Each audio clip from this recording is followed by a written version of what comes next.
আত্মৌ পম্মেন সর্বত্র সমং পশ্যতি যোহর্জুন সুখং বা যদি বা দুঃখং যোগী পরমো মত।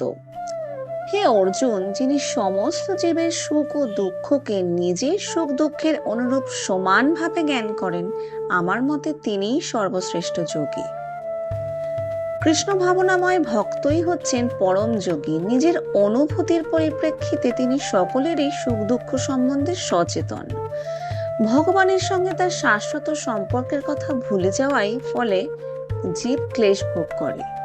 আবার পরমেশ্বর শ্রীকৃষ্ণই যে মানুষের সমস্ত কার্যকলাপের পরম ভোক্তা, সমস্ত দেশ ও গ্রহলোকের মহেশ্বর এবং সমস্ত জীবের অন্তরঙ্গ সুহৃদ, সেই সত্যকে উপলব্ধি করাই হচ্ছে তার সুখের কারণ। সিদ্ধযোগী জানেন যে জড়া প্রকৃতির গুণে আবদ্ধ জীব শ্রীকৃষ্ণের সঙ্গে তার নিত্য সম্পর্কের কথা ভুলে যাওয়ার ফলে ত্রিতাপ ক্লেশ ভোগ করছে। আর কৃষ্ণ ভাবনাময় ভক্ত, যিনি পূর্ণ আনন্দের স্বাদ লাভ করেছেন, তিনি চান যে আর সকলেই সেই দিব্য আনন্দ লাভ করুক। তাই তিনি সমস্ত বিশ্বে কৃষ্ণ ভাবনামৃত বিতরণ করার প্রাণপণ চেষ্টা করেন। যথার্থ যোগী কৃষ্ণ ভাবনামৃতের গুরুত্ব প্রচার করার প্রয়াসী হন। তাই তিনি এই জগতে শ্রেষ্ঠ পরোপকারী এবং তিনিই হচ্ছেন ভগবানের প্রিয়তম সেবক। অর্জুন উবাচ জোহয়ং যোগস্তয়া প্রোক্ত সাম্যেন মধুসূদন এতস্যাহং ন পশ্যামি চঞ্চলতাৎ স্থিতিং স্থিরাম। অর্জুন বললেন, হে মধুসূদন, তুমি সর্বত্র সমদর্শন রূপ যে যোগ উপদেশ করলে, মনের চঞ্চল স্বভাববশত আমি তার স্থায়ী স্থিতি দেখতে পাচ্ছি না। অর্জুন ছিলেন অতি উচ্চ বংশজাত রাজকুমার এবং তিনি অনন্ত গুণে বিভূষিত। তিনি ছিলেন মহাবীর্যবান, দীর্ঘায়ু সম্পন্ন মহারথী এবং সর্বোপরি তিনি ছিলেন পরমেশ্বর ভগবান শ্রীকৃষ্ণের অন্তরঙ্গ সখা। আজ থেকে 5000 বছর পূর্বে অর্জুনের সুযোগ সুবিধা আমাদের তুলনায় অনেক বেশি ছিল, কিন্তু তা সত্ত্বেও তিনি এই যোগ পদ্ধতি সাধন করতে অস্বীকার করেন। প্রকৃতপক্ষে তাকে কোথাও এই যোগ অনুশীলন করতে দেখাও যায়নি। তাই আমাদের বুঝতে হবে, কলিযুগে অষ্টাঙ্গ যোগ সাধন করা সাধারণ মানুষের পক্ষে অসম্ভব। 5000 বছর পূর্বে যদি এরকম হয়ে থাকে, তাহলে এখনকার অবস্থা কি হবে? চঞ্চলং হি মন কৃষ্ণ প্রমাথি বলবদ্দৃঢ়ং তস্যাহং নিগ্রহং মন্যে বায়োরিব সুদুষ্করং।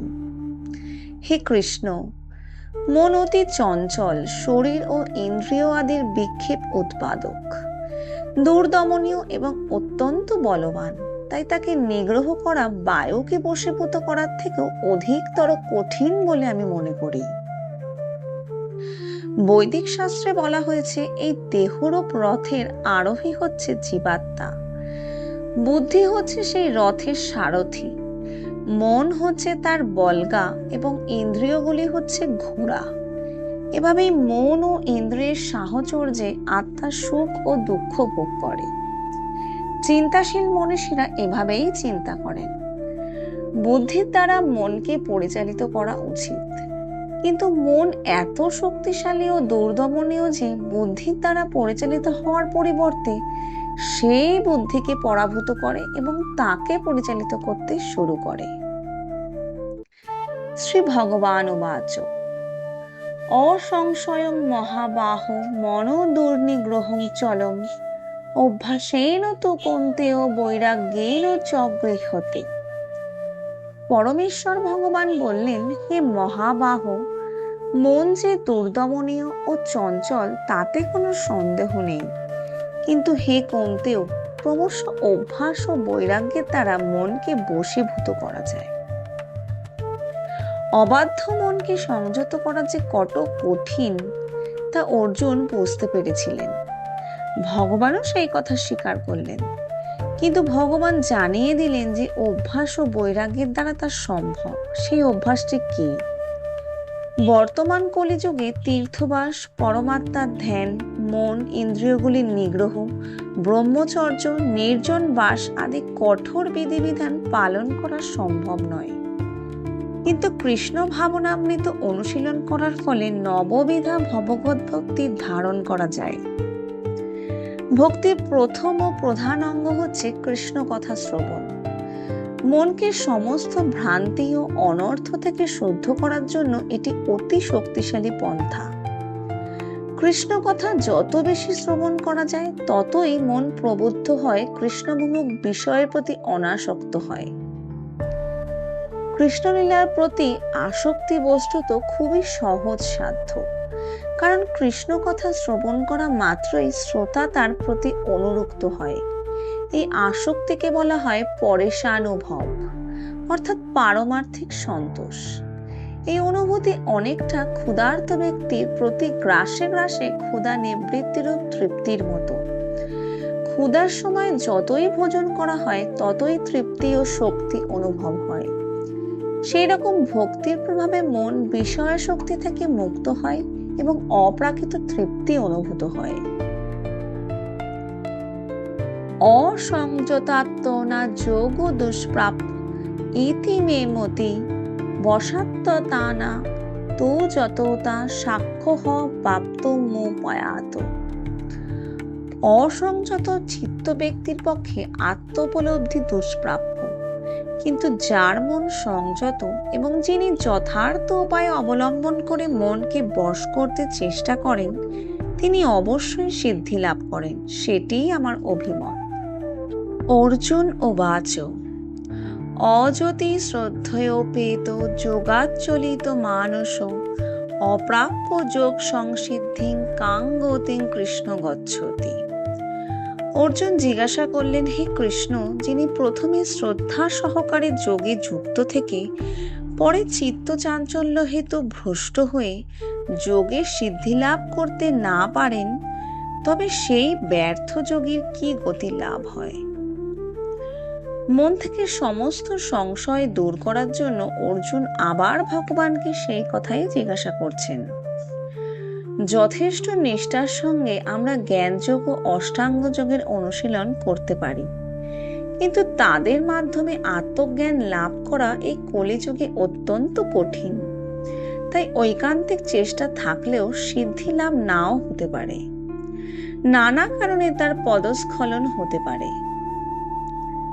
এভাবেই যোগভ্রষ্ট হয়ে পড়লে তার পরিণাম কি হয় তা জানতে অর্জুন উৎসুক। কচ্ছিন্ন ভয় বিভ্রষ্টচ্ছিন্না ভ্রমেব নশ্যতি অপ্রতিষ্ঠ মহাবাহ বিমূঢ় ব্রহ্মণ পথি। হে মহাবাহ কৃষ্ণ, কর্ম ও যোগ হতে ভ্রষ্ট ব্যক্তি ব্রহ্মলাভের পথ থেকে বিমূঢ় হয়ে যে আশ্রয়হীন হয়ে পড়ে, সে কি ছিন্ন মেঘের মতো একেবারে নষ্ট হয়ে যাবে? এখানে অর্জুন বলতে চেয়েছেন যে কেউ যখন পারমার্থিক পথ অবলম্বন করে তখন তাকে সব রকমের বৈষয়িক কর্ম পরিত্যাগ করতে হয় এবং সব রকম জড় সুখভোগের বাসনা পরিত্যাগ করতে হয়। এই পরমার্থ সাধনে তিনি যদি সফল না হন তখন আপাত দৃষ্টিতে মনে হয় যে তিনি দুই দিকই হারালেন। তিনি জড়সুখ ভোগও করতে পারলেন না আর পারমার্থিক সিদ্ধিও লাভ করতে পারলেন না। তিনি যেন বায়ুতাড়িত মেঘের মতোই ছন্নছাড়া। আকাশে অনেক সময় এক টুকরো মেঘ এক একটি ছোট মেঘ থেকে সরে গিয়ে একটি বড় মেঘের দিকে এগিয়ে যায়, কিন্তু সে যদি সেই বড় মেঘটির সঙ্গে যুক্ত হতে না পারে তাহলে সে বায়ুর দ্বারা বিতাড়িত হয়ে অসীম আকাশে হারিয়ে যায়।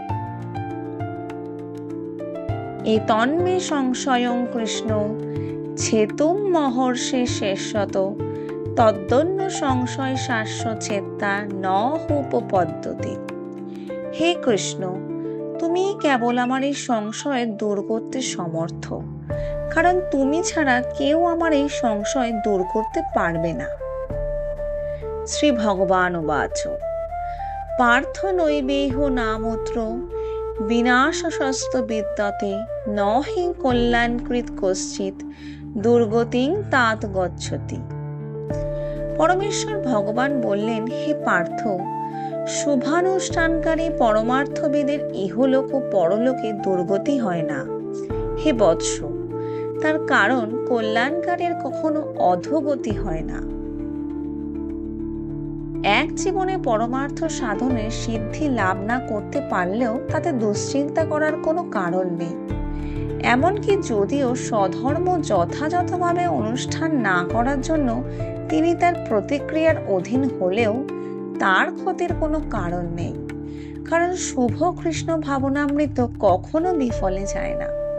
এবং পরবর্তী জীবনে কেউ যদি অত্যন্ত নিজ বংশেও জন্মগ্রহণ করেন, তাহলেও তার ভগবত ভক্তির মার্গ থেকে বিচ্যুত হন না।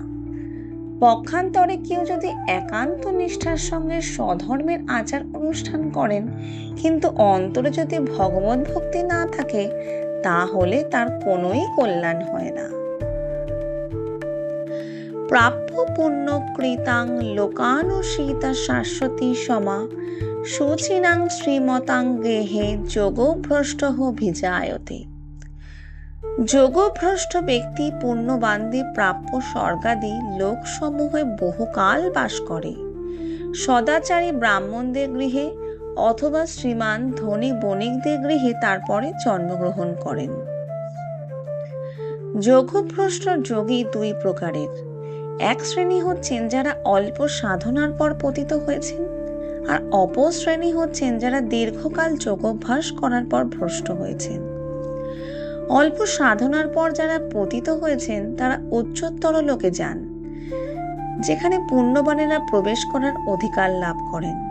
সেখানে দীর্ঘকাল নানা রকম সুখ ভোগ করার পরে তারা আবার এই জগতে ফিরে আসেন এবং সৎ ব্রাহ্মণ, বৈষ্ণব অথবা ধনী বণিকের ঘরে জন্মগ্রহণ করেন। অথবা যোগী নামেব কুলে ভবতি ধীমতাম এতথি দুর্লভ তরং লোকে জন্ম যদি দৃশ্যম। অথবা যোগভ্রষ্ট পুরুষ জ্ঞানবান যোগীগণের বংশে জন্মগ্রহণ করেন। এই প্রকার জন্ম এই জগতে অবশ্যই অত্যন্ত দুর্লভ। এই শ্লোকে ভগবান যোগী ও পরমার্থবাদী সাধকের কুলে জন্ম হওয়ার প্রশংসা করেছেন, কারণ এই কুলে জন্ম হওয়ার ফলে জীবনের শুরু থেকেই পরমার্থ সাধনের প্রেরণা লাভ করা যায়। বিশেষ করে আচার্য অথবা গোস্বামী পরিবারে জন্ম হওয়ার ফলে পরম্পরা এবং শিক্ষার প্রভাবে এই কুল বিদ্বান ও ভক্তিযুক্ত হয়, তাই তারা গুরুপদ প্রাপ্ত হতেন। ভারতবর্ষে এইরকম বহু আচার্য পরিবার আছে, কিন্তু যথেষ্ট শিক্ষা ও সংযমের অভাবে তারা অধঃপতিত হয়েছে। ভগবানের কৃপার ফলে কোনো না কোনো পরিবারে পুরুষানুক্রমে সাধক উৎপন্ন হয়। এইরকম পরিবারে জন্ম লাভ করা অত্যন্ত সৌভাগ্যের বিষয়। তত্র তং বুদ্ধি সংযোগং লভতে পূর্বো দেহিকম যত তে তো চ তত ভূয় সংসিদ্ধ কুরুনন্দন।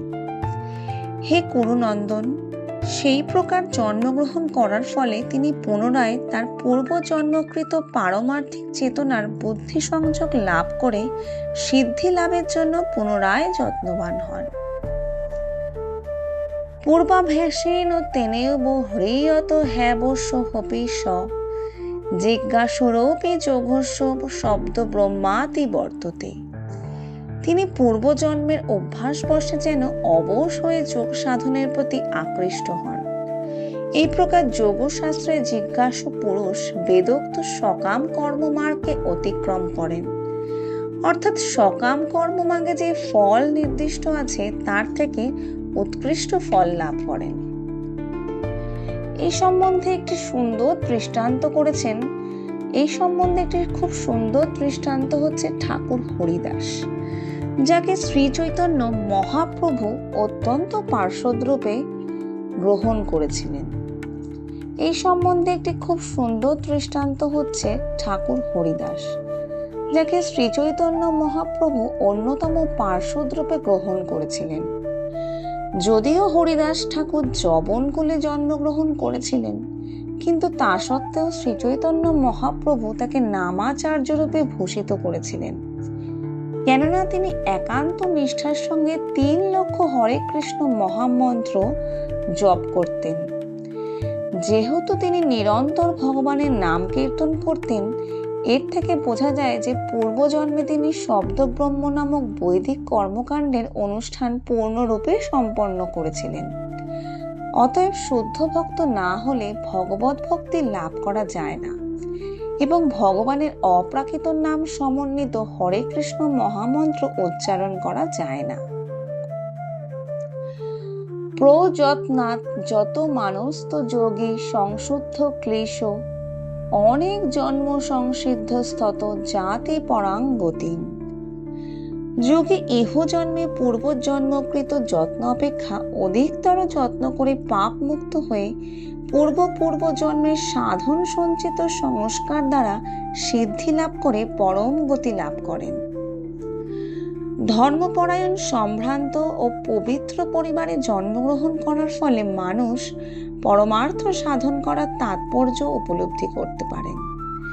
তিনি দৃঢ় সংকল্পের সঙ্গে তার অসম্পূর্ণ সাধনাকে পূর্ণ করতে প্রয়াসী হন এবং এভাবেই সমস্ত জড় কলুষ থেকে মুক্ত হয়ে তিনি কৃষ্ণ ভাবনা লাভ করেন।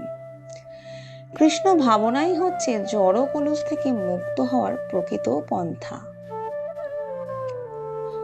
তপস্বী ভোহ ধিক যোগী জ্ঞানী ভোহপি মত হদিক কর্মী ভ্যাসাধিক যোগী তস্মাৎ যোগী ভবার্জুন। যোগী তপস্বীদের চেয়ে শ্রেষ্ঠ, জ্ঞানীদের চেয়ে শ্রেষ্ঠ এবং সকাম কর্মীদের চেয়েও শ্রেষ্ঠ। অতএব হে অর্জুন, সর্ব অবস্থাতেই তুমি যোগী হও। যোগের অর্থ হচ্ছে পরম তত্ত্বের সঙ্গে চেতনের সংযম।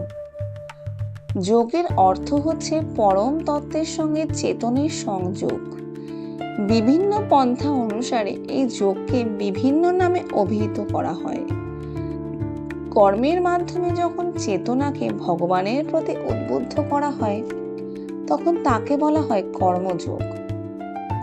পরীক্ষা নিরীক্ষা ও গবেষণার মাধ্যমে যখন ভগবানকে জানবার চেষ্টা করা হয় তখন তাকে বলা হয় জ্ঞান যোগ। এবং ভক্তির মাধ্যমে যখন ভগবানের সঙ্গে জীবের নিত্য সম্পর্কে প্রতিষ্ঠার চেষ্টা করা হয় তখন তাকে বলা হয় ভক্তি যোগ। সমস্ত যোগের চরম পরিণতি বা পরম পূর্ণতা হচ্ছে ভক্তি যোগ বা কৃষ্ণ ভাবনা। সে কথা পরবর্তী শ্লোকে বর্ণনা করা হয়েছে। এখানে ভগবান যোগের শ্রেষ্ঠত্ব প্রতিপন্ন করেছেন, কিন্তু তিনি কখনোই বলেননি যে এই যোগ ভক্তি যোগের থেকে শ্রেয়। যোগী নামপি সর্বেষাং মত গতেনান্তরাত্মনা শ্রদ্ধাবান ভজতে যো মাংস মে যুক্ত তম মত। যিনি শ্রদ্ধা সহকারে মদগত চিত্তে আমার ভজনা করেন তিনি সবচেয়ে অন্তরঙ্গভাবে আমার সঙ্গে যুক্ত এবং তিনি সমস্ত যোগীদের মধ্যে শ্রেষ্ঠ, সেটি আমার অভিমত। ইতি ধ্যানযোগ নামক শ্রীমদ্ ভগবদ্ গীতার ৬ষ্ঠ অধ্যায়ের ভক্তি বেদান্ত তাৎপর্য সমাপ্ত।